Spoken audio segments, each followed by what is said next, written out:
Stalin is remembered by the Russian population as a war hero and a leader who led the Soviets to victory against the Nazis. However, in the West, it is presented more as that Stalin was collaborating with Hitler and his leadership just worsened the war, and if he was not leader, it would have gone even better for the Soviets. However, how much does this hold up to reality when looking at the facts? The first claim that is often used is that Stalin was trying to negotiate with Hitler and was trying to form an alliance. However, this is just not true. The Molotov-Ribbentrop pact was a non-aggression pact. This is used specifically when you have two hostile powers to say that you won't attack each other, so this is far from the alliance that people claim it to be. The reasons the Soviets needed this non-aggression pact is because they needed more time to industrialize in order to defend off the Nazis. They were worried that the Nazis might attack and the West would either do nothing or help them.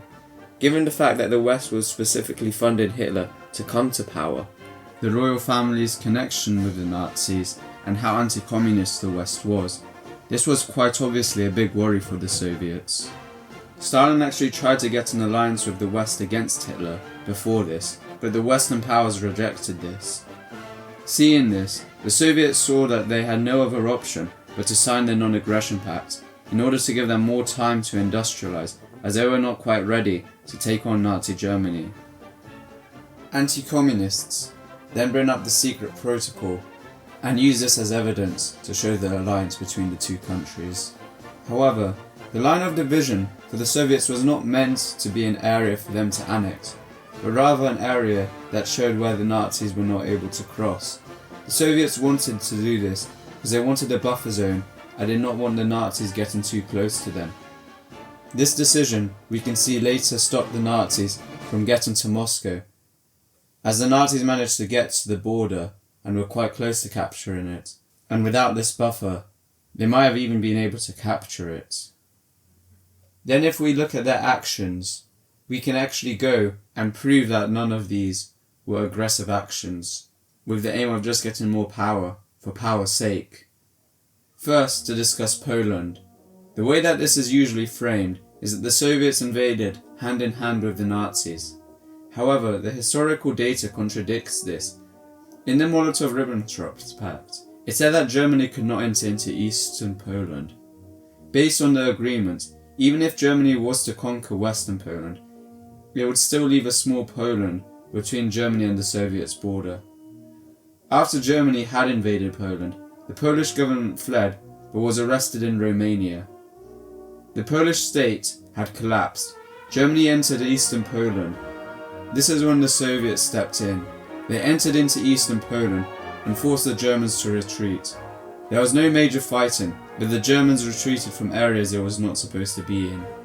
Poland, as a state, had already ceased to exist, and therefore the Soviets did not commit any act of aggression against Poland, but only acted in defense against Germany.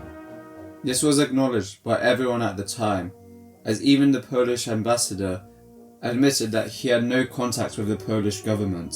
They had already fled Warsaw to Romania. Moskiewski also stated that the government did not exist anymore. There is no logical way it could have been considered to be a functional government by any definition, and so it cannot be considered an invasion according to international law. At this time, nobody treated it as an invasion, as everyone understood why the Soviets went into Poland. Luk and Wolnicki let the Red Army in peacefully. General Rommel of the Polish army issued an order to treat the Soviets as an ally. The Polish Supreme Commander, Rydz Smigli, ordered the Polish soldiers not to fight the Soviets. The Polish government in exile did not declare war on the Soviets. Neither did Britain or France declare war or call it an invasion or demand that the Soviets withdraw their troops. On the contrary, the British and French governments and the Polish government in exile concluded that these territories should not be a part of a future Polish state, but instead should belong to the Ukrainian and Belarusian Soviet republics, as the people living in those regions were majority Ukrainian and Belarusian. Furthermore, the League of Nations did not determine that the Soviets had invaded a member state. Article 16 of the League of Nations Convention required members to take trade and economic sanctions against any member who resorted to war. No country took any sanctions against the Soviets. No country broke diplomatic relations with the Soviets over this action. So I think it is very clear it could not be considered an invasion. Nobody considered it back then, and it is only because of the modern day anti-communist propaganda do we hear this narrative aimed at demonizing communism, the Soviets, and Stalin. Even just looking at this at face value, what would you want the Soviets to do? They couldn't just let the Nazis come all the way to the border. The Soviets wanted to create as big of a buffer as possible between them and the Nazis. And just looking at this from a view of what causes less suffering, were the Soviets not justified in doing this in order to protect the citizens in eastern Poland? The Nazis were very clear that they wanted to genocide all the Jews and Slavs, and did in fact kill millions in the Holocaust, including tons in Poland. From an ethical point of view, whether you think it is an invasion or not, you have to at least admit that it was justified in what the Soviets done in order to prevent the Nazis from killing more people. Now, moving on to Finland and the Winter War. This one has a stronger case for the anti-communists, as here there was an actual functioning government. So let's look at the events leading up to it, and why the Soviets did indeed attack. Finland, during this time, was almost a fascist country, and the Finnish bourgeoisie was preparing for an imperialist war as an ally of the West. Finland invaded Soviet Karelia in 1918 with the support from Germany. However, they lost the war. In the 30s, the Finnish government had banned all leftist groups. The Communist Party, all socialist organizations such as the Socialist Workers' Party, the Social Democratic Youth, the Socialist Youth, the Trade Union Federation, etc., with a total of 1,200 leftist organizations banned in total by 1933. The peace movement was also attacked by the government, while fascist gangs were going around killing people. The only left party that was allowed was the right-wing Social Democratic Party, led by Tanner. He was a social fascist who had said the goal of our party is the same as the fascist Lapua movement, the destruction of communism. Leftist parties had been smashed during the 30s, and there was a massive wave of arrests during this period. This resulted in most communists, leftists, and peace advocates in prison when the Winter War started. During the 30s, the Finnish government had been preparing for a new imperialist war. They were allied with Britain and France. The Soviets knew Finland was not a serious threat to them, but they feared Finland would help the West invade the Soviets, as happened during Operation Barbarossa later, where they ended up invading while the Germans were attacking, and had already happened during the Russian Civil War.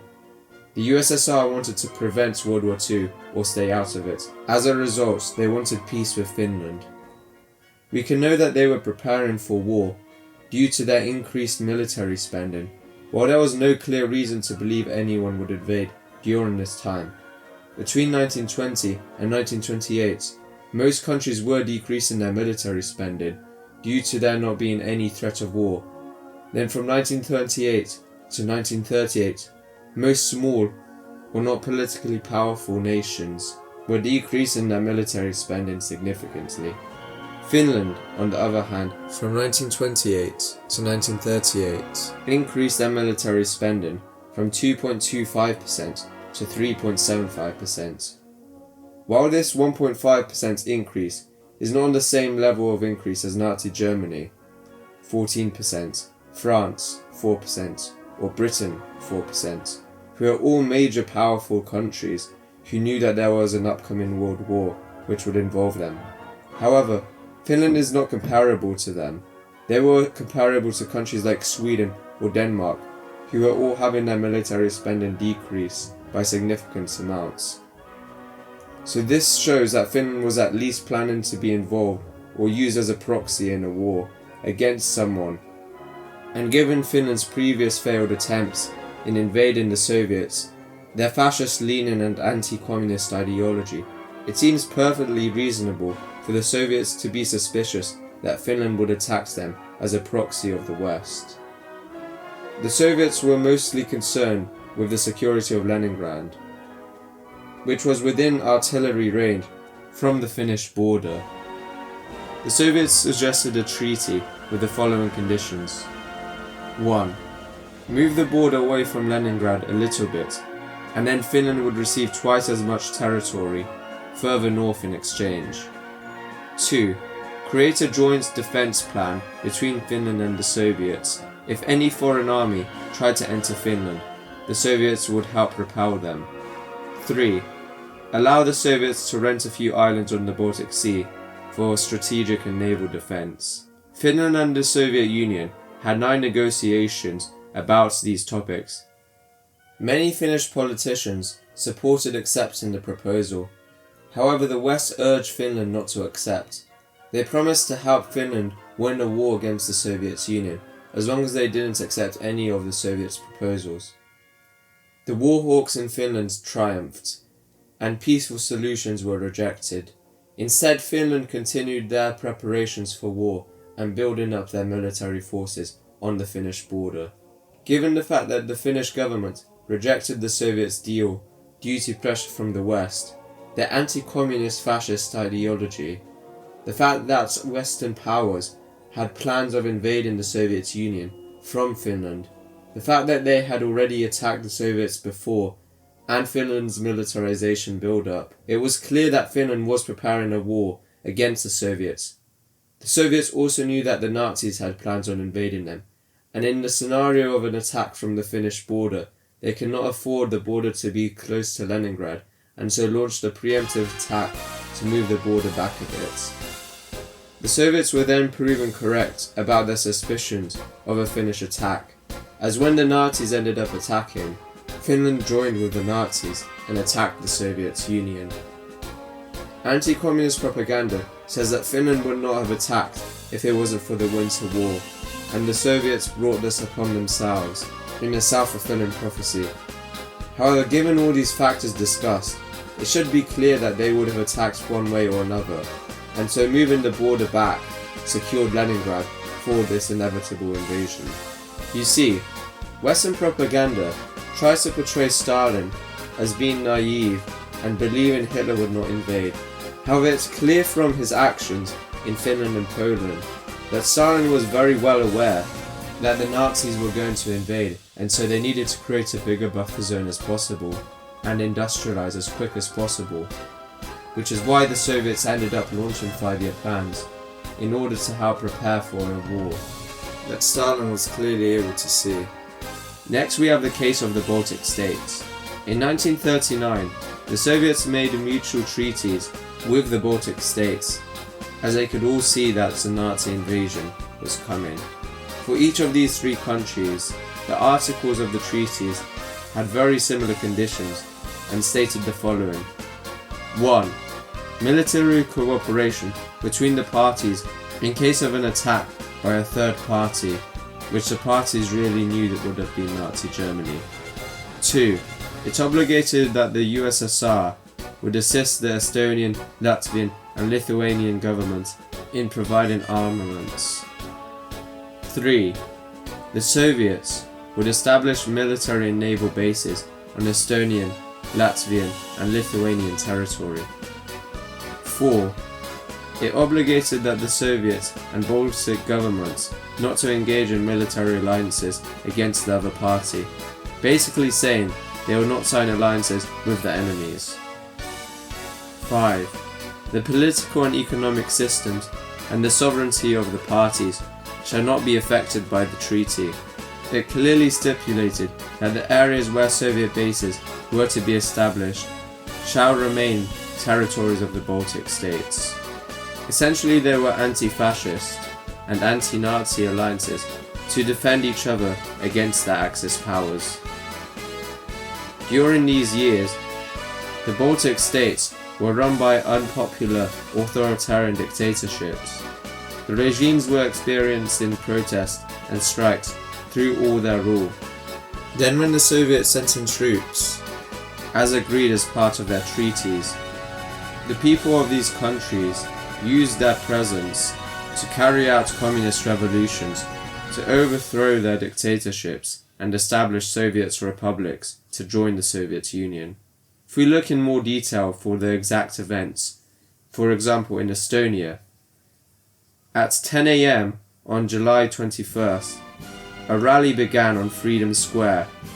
Italian protesters assembled and were holding signs with the inscriptions, "We demand the creation of a government that would honestly fulfill the agreements concluded within the Soviet Union, and we demand the workers' work, bread and freedom." At the protests, there were 4,000 to 5,000 people protesting. A speech was made by trade union representative Oskar Parin and a representative of the Soviet army. At the end of the performances, they sang the Internationale. They then marched to Kadriok Castle. The demonstrators demanded the resignation of the Laidonner Jomera government, the immediate release of political prisoners, and the creation of conditions for the normal activity of trade unions. The demonstrators were accompanied by Soviet armored cars headed for the central prison. At 3 p.m., with the support of 3 Soviet officers, 27 political prisoners were released. By 6 o'clock, the column of demonstrators returned to Toompea, where the national flag of Estonia was removed from the Tower of Long German, and a red flag was hoisted. In the evening, at 10:15 p.m., the composition of the new Soviet Republic of Estonia was headed by Johannes Barbarus, was established and announced on the radio. The revolutions were carried out in mostly peaceful ways due to the presence of Soviet troops. There was almost no resistance by government's troops against the working people revolting. In Estonia, for example, there were only 3 armed workers killed and 10 injured. While in Lithuania and Estonia, the revolutions were peaceful. In Latvia there was quite a lot more violence, as the Riga police opened fire on workers demonstrating, but eventually they would also not be able to contain the people resisting and were eventually overthrown. To frame this as a Soviet invasion and annexation is absurd, as the only reason they were present in the first place was because the government had asked them to be there. And it was not like the Red Armies were the ones who were carrying out these coups and overthrowing the government. It was the people themselves. Even when the government started firing on the workers, they did not get involved, as quotes, "Although evidently indignated at this outrage, the Red Army men remained unmoved. Their orders were to not interfere in the internal affairs of the Baltic states. The unarmed workers, peasants, and minority groups, whom the fascists had fired upon under the very eyes of the Red Army men, were dumbfounded. In the name of formally declined to assist progressive circles struggling against the fascist henchmen, Ulmanis, Pats, and Smetana. In September 1939, the Red Army had entered the Baltic area, not to implement a new order, but to defend strategic approaches to the USSR. The internal political struggle was therefore outside the sphere of its activity. While the Soviet troops did not give help to the workers revolting, the Red Army troops definitely gave a moral and inspirational motivation for the people to take up arms and revolts. Unlike the Germans, who never ceased to regard the ruling fascist cliques as their men say, the Russians, from the very first day, staked their hopes on the people. The bulletin of Red Army units in Baltic ports and other points contributed greatly towards winning public sympathy for the USSR. The population of the Baltic countries had heard much about the vicious Bolsheviks and the Asiatic Russians. Now the people were face to face with Russian officers and soldiers, finding them to be good-natured fellows deeply attached to their socialist fatherland, and with hatred for Hitlerism no less vehement than that of the Baltic people. Nor had the Red Army ceased its preparations for the struggle against fascism, even during the peace that fostered revenge in its bosom, as the Russians aptly called the Russo-German Pact of August 22, 1939. The local inhabitants were pleased with the deportment of the Russian army men, who, according to eyewitness reports, acted modestly, making no effort to impress the public with a show of force. They acted courtly, petted the children, and never permitted any rudeness to women. The Soviet government, however, never overlooked the German danger. It took steps to eliminate the known fifth column among the local Germans. As a result of semi-contemporary evacuation from the Baltic, 53,000 Germans left Latvia, 12,000 left Estonia, and 50,000 left Lithuania. By this measure, the Russians killed two birds at once. They removed the outright Nazis. As you can see, by any known reasonable definition, none of these could be considered an attack or an invasion or an annexation by the Soviets for the sole purpose of getting more territory. The closest case that anti-communists can make to an imperialist invasion would be the case of Bessarabia and northern Bukovina, which ironically is the case that gets used the least by the anti-communists as proof that the Soviets were imperialists. Here, the reason the Soviets sent in troops into those places was because they were former territories taken by Romania illegally during the Russian Civil War. There was quite a lot of support of communism in those regions, as evident by the fact that they have revolted in the past. There was also quite a large Ukrainian population in those regions, so the Soviets presented it as a form of national liberation. Anti-communist propaganda makes it seem like this is completely untrue, but the truth is, some of the regions did have majority Ukrainian populations. Now that we have got all the events preceding the war out the way, which are the most commonly used ones to slander Stalin's name, we can now move on to the actual war itself and Stalin's leadership in it. It is undeniable that the Soviets were on the moral right side during the war, even by the most hardcore anti-communists, and that their struggle was a heroic story that should never be forgotten. However, what anti-communist propaganda does do is it portrays Stalin as a naive idiot and not realizing Hitler would invade, and that he was a complete incompetent leader during the war, and his leadership only helped the Nazis, and the war would have gone much better for the Soviets if it was not for him. We have already gone through the events leading up to the war, which only goes to show that Stalin was well indeed aware that Hitler was preparing to invade.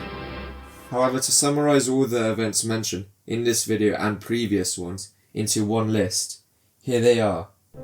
1. The Soviets see that a war is coming against them and begin a rapid industrialization campaign so that they can defend themselves. 2. The Soviets purge Nazi fifth columnists who are trying to work with the Nazis to destroy the Soviet state. 3. The Soviets try to get an alliance with the Western powers to unite against the Nazis. 4. The Soviets are rejected, worrying that the Nazis will invade, possibly even with the aid of the Western powers supporting them. They can see they are not ready for a war, and so need to buy time and sign a non-aggression pact so that they can have more time to industrialize. 5. The Soviets see that they need to create as big of a buffer zone as possible with the Nazis, so when they do inevitably invade, there's as big of a space as possible between them and Moscow, and to hold them off longer so that they can produce more tanks to outproduce the Nazis. 6. To carry out the strategy, they do the following. Once the Polish state has collapsed, and the Nazis cross into the agreed border they sign, the Soviets come in to protect the people of Eastern Poland from the Nazis and chase them back. They push the border of Finland back, in order to protect Leningrad after seeing that they are preparing for a war to launch a preemptive strike. They signed defensive pacts with the Baltics and take land back from Romania that they stole and suppressed the self-determination of the people there. Given all of these factors, can you really say that Stalin didn't think the Nazis would invade at some points? Given all the stuff that Stalin said and done before the war, it seems impossible to deny the fact that Stalin was indeed aware that Hitler would invade.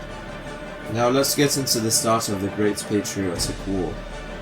There are many lies spread that say Stalin had a massive panic attack at the start of the war and went to flee and shut himself up. However, this hardly corresponds to what actually happened. Historians usually use Khrushchev, who stated this myth in his secret speech, or the fact that there are no entries in the Kremlin office's visitors book from the 29th and 30th of June.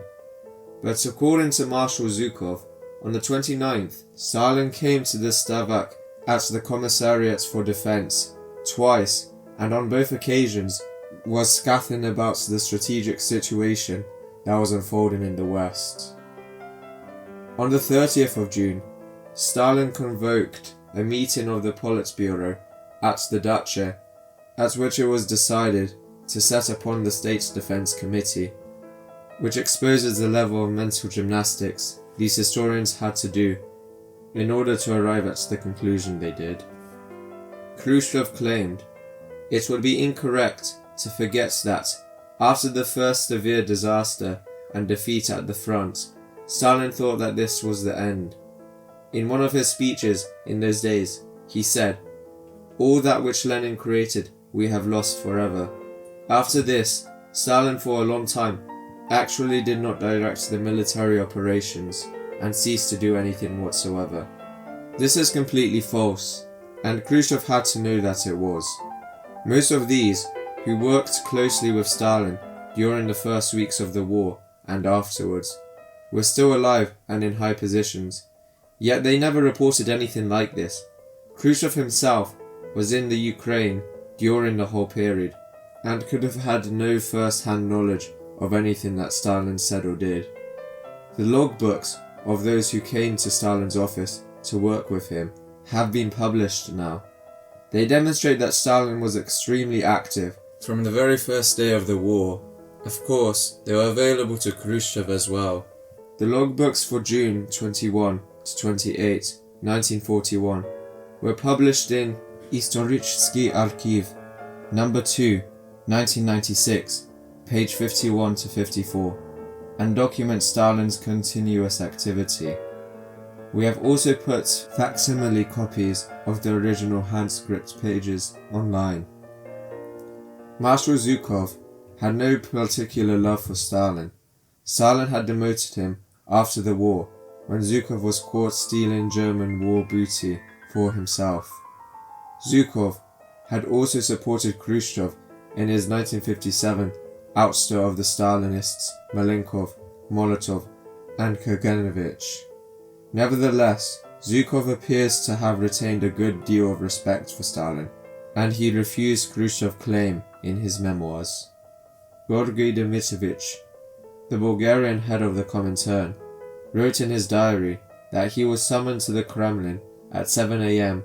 on June 22, 1941, where he found Poskreboshev, Stalin's secretary, Marshal Timoshenko, Admiral Kuznetsov, Lev Mekhils, editor of Pravda and head of the political dictatorate of the army, and Beria, head of the NKVD.